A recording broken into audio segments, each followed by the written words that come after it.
Om Sai Ram. This is Sai Satcharitra, chapter 36. This chapter covers the following: the wonderful stories of the two gentlemen from Goa and Mrs. Aurangabadkar. The two men came from Goa to receive Baba's darshan and prostrated themselves before him. Though both came together, Baba asked only one of them to give him 15 rupees as dakshina, which was paid willingly. The other man voluntarily offered 35 rupees, and this sum was rejected by Baba, to everyone's astonishment. Shama, who was present, asked Baba, "What is this? Both came together, one's dakshina you accept, the other, though voluntarily paid, you refuse. Why this distinction?" Baba replied, "Shama, you know nothing. I take nothing from anybody. The Masjid Mai, the presiding deity of the masjid, calls for the debt, and the donor pays it and becomes free. Have I any home, property, or family to look after? I require nothing and am always free. Debt, enmity, and murder have to be atoned for. There is no escaping them." Baba then continued to tell a story in his characteristic way. At first he was poor and vowed to his God that he would give away his first month's salary if he got hired. He got a job which paid 15 rupees per month. Then he steadily got promotions. He later earned rupees 30, 60, 100, 200 and ultimately 700 per month. But amidst his prosperity, he completely forgot the vow. The force of his karma has driven him here, and thus I asked for that amount, 15 rupees from him as dakshina. Another story: while wandering by the seaside, I came to a huge mansion and sat on its veranda.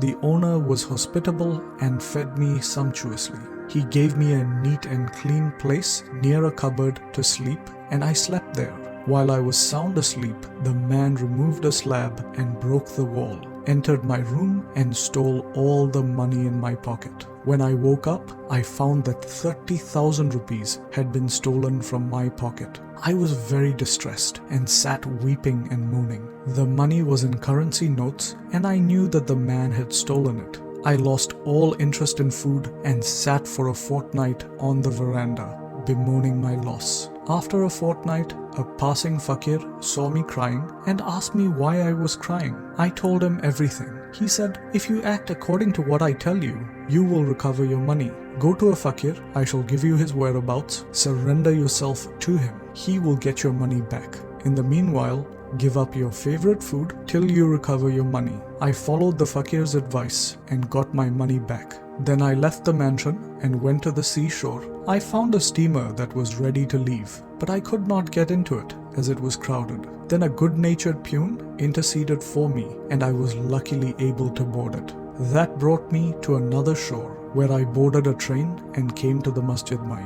Baba finished telling the story and asked Shama to take the guests and arrange for their meals. Then Shama took them home and served them dinner. At dinner, Shama said that Baba's story was rather mysterious, as he had never been to the sea, never had any money, never traveled, never lost any money or recovered it, and inquired whether they understood it and caught its significance. The guests were deeply moved and were shedding tears. In a choking voice, they said that Baba was omniscient, infinite, and the One, Parabrahma. They said that the stories he told were their stories. What he spoke had already taken place in their case. How Baba knew all this was truly divine. Then after the meal, while they were chewing betel leaves, the guests began to tell their stories. The first one said, "A hill station on the Ghats is my native place. I went to Goa to earn a living and took a vow to God Datta that if I got a job, I would offer him my first month's salary. By his grace, I got a job that paid 15 rupees and then steadily got promotions as described by Baba.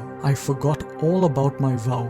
Baba has just reminded me of it in this way and recovered 15 rupees from me. It is not dakshina as one may think it to be. but repayment of an old debt and fulfillment of a long-forgotten vow. Baba never actually begged for any money or allowed his bhaktas to beg. He regarded money as a danger or bar to spiritual progress and did not allow his bhaktas to fall into its clutches. Bhagat Mahalsapati is an example of this. He was very poor and could hardly make both ends meet. Yet Baba never allowed him to make any money, nor gave him anything from the dakshina collected. Once, a kind and liberal merchant named Hansraj gave a large amount of money to Mahalsapati in Baba's presence, but Baba would not allow him to accept it. Then the second guest began his tale. My cook had been working for me faithfully for 35 years. Unfortunately, he fell into bad ways, his mind changed, and he robbed me of my wealth. By removing a slab from the wall of my cupboard, he came in while we were all asleep and stole all my accumulated wealth, 30,000 rupees in currency notes. I do not know how Baba knew the exact amount. I sat crying day and night. My inquiries came to nothing, and I spent a fortnight in great anxiety. As I sat on the veranda, sad and dejected, a passing fakir saw my condition and inquired of its cause. I told him all about it. He told me that a great saint named Sai lives in Shirdi. Make a vow to him and give up any food that you like best, and tell him that I have given up eating that food till I receive your darshan. Then I took the vow and gave up eating rice and said, Baba, I will eat it after recovering my property and after receiving your darshan. 15 days after this, my cook, of his own accord, came to me, returned my money and apologized, saying, I went mad and acted thus. I now place my head at your feet. Please forgive me. Thus everything ended well. The fakir that met and helped me was not seen again. An intense desire to see Sai Baba arose. I thought that the fakir who came all the way to my house was no other than Sai Baba himself. Would he, who saw me and helped me get my lost money, ever covet 35 rupees? On the contrary, without expecting anything from us, he always tries his best to lead us on the path of spiritual progress. I was overjoyed when I recovered my stolen property, and thus, being infatuated, forgot all about my vow. Then when I was at Kolaba one night, I saw Sai Baba in my dreams. This reminded me of my promised visit to Shirdi. I went to Goa and from there wanted to leave for Shirdi by taking a steamer to Bombay. But when I came to the harbour, I found that the steamer was crowded and there was no space in it. The captain would not allow me to board, but on the intercession of a peon, who was a stranger to me, I was allowed to board the steamer which brought me to Bombay. From there, I got on a train and came here. I definitely think Baba is all-pervading and omniscient. Who are we and where is our home? Great indeed is our good fortune that Baba helped us get our money back and drew us here to him. You Shirdi folk must be infinitely superior and more fortunate than us, for Baba has played, laughed, talked and lived with you for so many years. I think that your store of merits must be infinite, for it attracted Baba to Shirdi. Sai is our Datta. He ordered the vow, gave me a seat in the steamer and brought me here, and thus gave proof of his omniscience and omnipotence. Mrs. Aurangabadkar. A lady from Sholapur, Mrs. Aurangabadkar, had no children in 27 years of married life. She had made a number of vows to gods and goddesses for a child, but was not successful. She then felt almost hopeless. As a last attempt in this matter, she came to Shirdi with her stepson and stayed there for 2 months and served Baba with devotion. Whenever she went to the masjid, she found it full and found Baba surrounded by devotees. She wanted to see Baba alone, fall at his feet and pray that she may have a child. But she was unable to find a suitable opportunity to speak to Baba.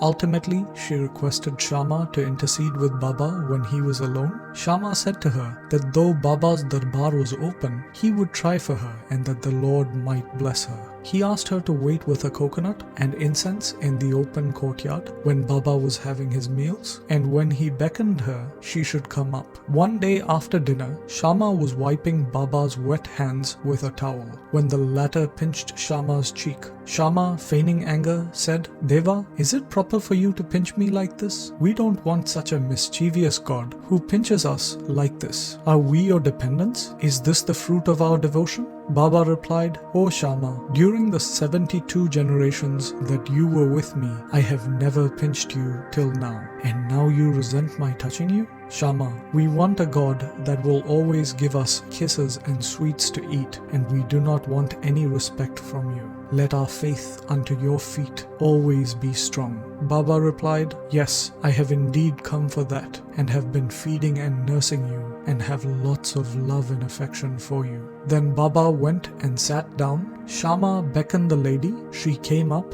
bowed and presented the coconut and incense sticks. Baba shook the coconut, which was dry. The kernel within it rolled and made a noise. Baba said, Shama, this is rolling. See what it says. Shama responded, The woman prays that a child might similarly roll and grow in her womb. Please give her the coconut with your blessings. Baba, will the coconut give her a child? It's so foolish that people fancy such things. Shama retorted, I know the power of your words and blessings. Your words will give her a string of children. You are wrangling and not giving real blessings. The parley went on for a while. Baba repeatedly ordering to break the coconut and Shama pleading for the gift of the unbroken fruit for the lady. Finally, Baba yielded and said, She will have a child. When? Asked Shama. In 12 months, was the reply. The coconut was therefore broken into 2 parts. One was eaten by the 2 and the other was given to the lady. Then Shama turned to the lady and said, Madam, you are witness to my words. If within 12 months you do not have a child, I will break a coconut against this Deva's head and drive him out of this masjid. If I fail in this, I will not call myself Madhav. You will soon realize what I say.